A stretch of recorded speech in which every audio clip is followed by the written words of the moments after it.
મને હવે ફરક નથી પડતો. આવું જ્યારે કોઈ માણસ બોલે ને ત્યારે સમજવું કે એ માણસ તમારાથી થાકી ગયો છે, કંટાળી ગયો છે.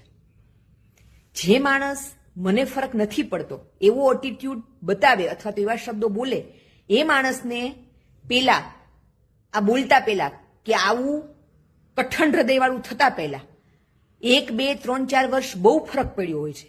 એ વ્યક્તિ એ ઘણા બધા લાગણીના ઘા ખાધા હોય છે.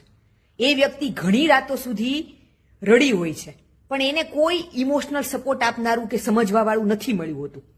પછી એ વ્યક્તિને સમજાઈ ગયું હોય છે કે આ દુનિયામાં એણે પોતાની જાતે જ સંભાળવાની છે. કોઈ એને સમજશે નહીં કે કોઈ એને સંભાળવા નહીં આવે. પછી એ માણસ છે ને કઠણ પથ્થર જેવા કડક હૃદયવાળો બની જાય છે. પછી એ એવું જ કહેતો થઈ જાય છે કે મને કોઈ ફરક નથી પડતો, તારે જે કરવું હોય તે કર, જેવું વર્તન કરવું હોય તે કર, જે બોલવું હોય તે બોલ, અને જે સમજવું હોય તે પણ સમજ. એટલે આ ઇમોશનલ ડિસ્ટન્સ જો સંબંધમાં આપણી નજીકની વ્યક્તિ સાથે આવી જાય ને તો એ સંબંધ માટે બહુ ઘાતક સાબિત થાય. એટલે તમારી નજીકની વ્યક્તિ આ સ્ટેજ પર બહુ પહોંચી જાય કે એને ફરક નથી પડતો, એ પહેલા એને સંભાળી લેજો. એની લાગણીઓને સમજજો, એને સમય આપજો, એને સાંભળજો. પછી જ્યારે એને ફરક પડતો બંધ થઈ